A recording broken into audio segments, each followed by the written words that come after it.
मोदी इस कदर डरे सहमे हैं कि इंडिया शब्द को अब संविधान से भी हटाने को उतारू हैं। तो क्या मोदी जी इंडिया को हटाने के लिए फिर से नोटबंदी करेंगे? अदानी की तरफ से लोगों का ध्यान हटाने के लिए ये सब किया जा रहा है कि देखिए, एक आया था जिसने अंग्रेजों की निशानी इंडिया को हटाकर देश को भारत बनाया था।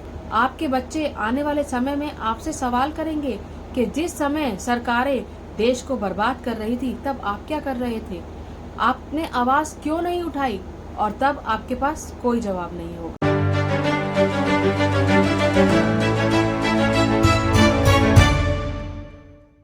हेलो एंड वेलकम दोस्तों, मैं हूं वंदना और आप देख रहे हैं लीगल चॉइस। दोस्तों, अंत वक्त मेरी वीडियो पर आकर ये बोलते हैं कि मुझे कैसे पता कि मोदी जी टेंशन में हैं? क्या वो मुझे बताकर गए थे कि उनकी रातों की नींद उड़ी हुई है? तो मैं उनसे ये पूछना चाहती हूँ कि अगर मोदी जी को कोई टेंशन नहीं है, कोई तनाव नहीं है, तो फिर इंडिया शब्द से इतने बौखलाए हुए क्यों हैं? जब से विपक्ष ने अपने गठबंधन का नाम इंडिया रखा है, तब से मोदी जी की बोली में इतनी हड़बड़ाहट क्यों है? इससे पहले तो मोदी जी को कोई परेशानी नहीं थी इंडिया नाम से। उन्होंने तो खुद इंडिया के नाम से कितना कुछ बनाया है, जैसे कि make in India, digital India, startup India, stand up India, clean India, skill India. फिर अचानक से ऐसा क्या हो गया कि उनको इंडिया शब्द से इतनी चिढ़ हो गई? इतनी चिढ़ हो गई कि G20 के समिट का जो इनविटेशन तैयार किया गया, उसमें प्रेसिडेंट ऑफ इंडिया ना लिखकर उसकी बजाय प्रेसिडेंट ऑफ भारत लिखा गया। ऐसी क्या जरूरत आन पड़ी थी कि एकदम से इतना बड़ा डिसीजन लेना पड़ा? इस पर कांग्रेस ने कटाक्ष करते हुए ट्वीट किया है, जिसमें लिखा है, G20 सम्मेलन के लिए राष्ट्रपति द्वारा मेहमानों को भेजे गए आमंत्रण पत्र में रिपब्लिक ऑफ इंडिया की जगह रिपब्लिक ऑफ भारत शब्द का इस्तेमाल किया गया है। इंडिया से इतना डर, यह विपक्ष के लिए मोदी सरकार की नफरत है या एक डरे और सहमे हुए तानाशाह की सनक? दोस्तों, ये बात तो साफ समझ में आती है कि जब से विपक्ष का गठबंधन इंडिया बना है, तब से मोदी सरकार को इंडिया नाम से नफरत सी हो गई है। ये गठबंधन बनने के बाद भी मोदी ने इंडिया शब्द को टारगेट किया था। विपक्ष की तुलना इंडियन मुजाहिदीन से कर दी थी। मोदी इस कदर डरे सहमे हैं कि इंडिया शब्द को अब संविधान से भी हटाने को उतारू हैं। ये भी कहा जा रहा है कि 18 सितंबर से 22 सितंबर के बीच जो संसद का विशेष सत्र रखा गया है, उसमें देश का नाम इंडिया से भारत करने का प्रस्ताव भी रखा जाएगा। लेकिन जरा सोचिए, अगर नाम बदल जाएगा तो कहां कहां से बदला जाएगा? कितनी एजेंसीज हैं, IIT, IIM, ISRO, BCCI, CBI और भी बहुत सारी ऐसी एजेंसीज हैं। ट्विटर पर भी अभी तक तो प्रेसिडेंट ऑफ इंडिया ही है। गवर्नमेंट की साइट पर अगर आप जाकर देखेंगे तो गवर्नमेंट ऑफ इंडिया है, सुप्रीम कोर्ट ऑफ इंडिया है, इंडियन रेलवेज है, पासपोर्ट पर रिपब्लिक ऑफ इंडिया है, स्टेट बैंक ऑफ इंडिया है, और तो और नोटों पर भी रिजर्व बैंक ऑफ इंडिया है। तो क्या मोदी जी इंडिया को हटाने के लिए फिर से नोटबंदी करेंगे? इस पर आम आदमी पार्टी के संजय सिंह ने बहुत अच्छा बयान दिया है, उसका एक झलक सुन लेते हैं जरा। ओर से यह खबर प्रायोजित की जा रही है कि संविधान से ही इंडिया शब्द गायब कर दिया जाएगा। मैं नरेंद्र मोदी जी को, RSS के लोगों को, भारतीय जनता पार्टी के लोगों को यह कहना चाहता हूं, बाबा साहब डॉक्टर भीमराव अंबेडकर से इतनी नफरत क्यों करते हो? बाबा साहब डॉक्टर भीमराव अंबेडकर के प्रति इतनी नफरत तुम्हारे मन में क्यों है? एक कुंठा है RSS में, एक कुंठा है बीजेपी में कि उनसे जुड़ा हुआ कोई व्यक्ति इस देश के लिए कोई किताब नहीं लिख पाया, कोई मार्गदर्शन नहीं दे पाया, हमेशा नफरत फैलाने का काम किया। लेकिन वंचित समाज कर उठकर बाबा साहब डॉक्टर भीमराव अंबेडकर ने देश का संविधान लिख दिया। इस बात की कुंठा RSS के मन में है, बीजेपी के मन में है, और यह कुंठा उनको सताती रहती है। वो परेशान रहते हैं इस बात से कि कैसे बाबा साहब को अपमानित किया जाए, कैसे उनके सम्मान को कम किया जाए, कैसे उनके द्वारा लिखे गए संविधान को बदला जाए। और अब तो उन्होंने हद कर दी। पहला, संविधान की पहली धारा पढ़िया, इसमें लिखा हुआ है, India that is Bharat shall be union of states. ये लिखा हुआ है, ये लिखा हुआ है।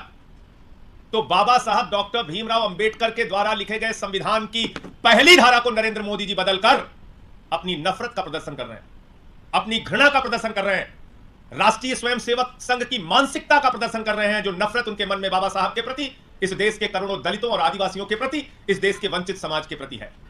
और इसलिए मैं RSS, बीजेपी और नरेंद्र मोदी जी को आगाह करना चाहता हूं, ऐसी साहस और ऐसी हिम्मत मत कीजिएगा बाबा साहब के संविधान को बदलने की, भारत के संविधान को बदलने की, उनके द्वारा लिखी गई पहली धारा को बदलने की कोशिश मत कीजिएगा। जहां तक इंडिया गठबंधन का सवाल है, हमने क्या लिखा? जुड़ेगा भारत, जीतेगा इंडिया। इसके बाद से इतना परेशान है मोदी जी, इतना घबराए हुए हैं, इतनी घबराहट उनको सता रही है दिन रात कि वो कह रहे हैं कि हम बाबा साहब का भी अपमान करेंगे और इंडिया शब्द ही संविधान से हटा देंगे। अब मोदी सरकार के इतने बड़े फैसले के पीछे कई सारे कारण हो सकते हैं, जिसके बारे में एक एक करके बात करेंगे। सबसे पहला कारण अडानी। आपने नोटिस किया होगा कि जब से 29 अगस्त को अडानी की दूसरी रिपोर्ट आई है, दूसरी मतलब कि पहली हिंडरसन की रिपोर्ट थी और उसके बाद दूसरी जो 2 अखबारों ने रिपोर्ट निकाली, द गार्जियन और द फाइनेंशियल टाइम्स ने, उसके बाद से रोज कोई ना कोई नया शगुफा ला रही है सरकार। कभी संसद के विशेष सत्र की बात होती है, कभी वन नेशन वन इलेक्शन की बात होती है, तो कभी देश का नाम इंडिया से भारत कर देने की बात होती है। तो क्या अडानी की तरफ से लोगों का ध्यान हटाने के लिए ये सब किया जा रहा है? हो सकता है ये भी एक कारण हो। दूसरा कारण आता है आरएसएस।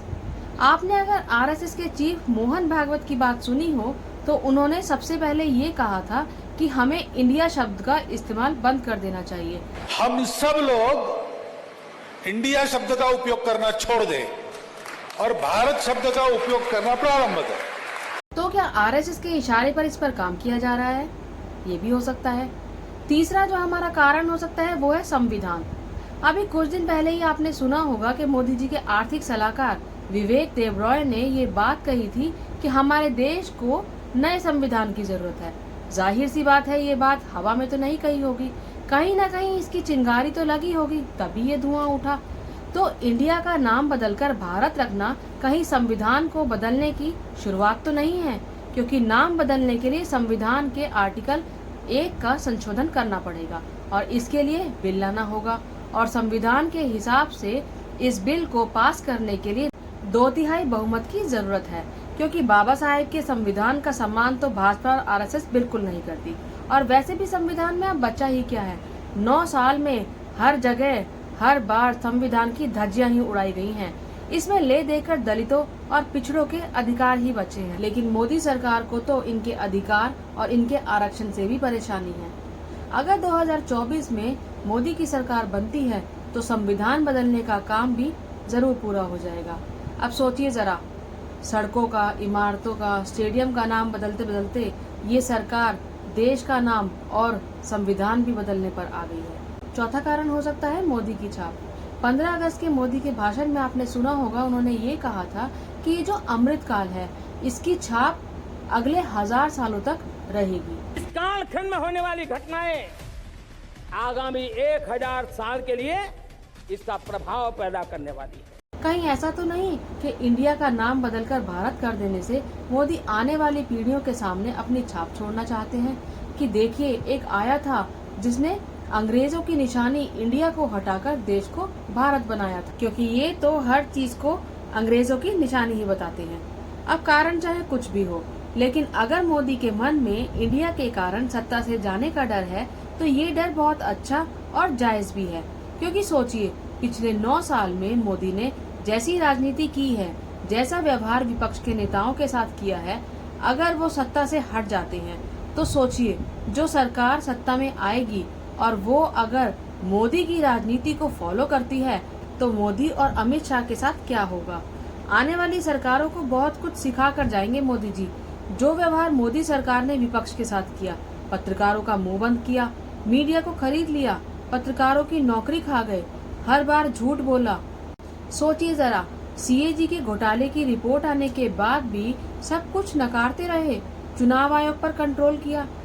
आने वाली सरकारें भी तो यही सब करने की कोशिश करेंगी। अब आप खुद देखिए, इंडिया गठबंधन का नारा है जुड़ेगा भारत, जीतेगा इंडिया, और मोदी सरकार का नारा है जीतेगा भारत, हारेगा इंडिया। बड़े दुख की बात है, जो इंडिया को बनाने आए थे वो इंडिया को खत्म करके जाएंगे। दोस्तों, ये बात किसी पार्टी की नहीं है, ये बात भाजपा या कांग्रेस या किसी भी गठबंधन की भी नहीं है, ये बात जनता की है। ये बात आपको समझनी है कि किस तरह आपको बेवकूफ बनाया जा रहा है, किस तरह पिछले 9 सालों से राजनीति का स्तर गिरा है। जिस सरकार को 10 सालों में अपने काम पर वोट मांगना चाहिए था, वो सरकार जीतने के लिए क्या क्या नहीं कर रही, ये बात आपको समझनी होगी, क्योंकि ये बात आने वाली पीढ़ी के भविष्य की है। अगर आप नहीं सोचेंगे, आप नहीं बोलेंगे तो आने वाली पीढ़ी बर्बाद हो जाएगी। आपके बच्चे आने वाले समय में आपसे सवाल करेंगे कि जिस समय सरकारें देश को बर्बाद कर रही थी तब आप क्या कर रहे थे, आपने आवाज क्यों नहीं उठाई, और तब आपके पास कोई जवाब नहीं होगा। आप इस बारे में क्या सोचते हैं, अपनी राय को कमेंट बॉक्स में लिखिएगा। मेरी इस वीडियो को लाइक कीजिएगा, शेयर कीजिएगा और मेरे इस चैनल को सब्सक्राइब जरूर कीजिएगा। जय हिंद, जय भारत।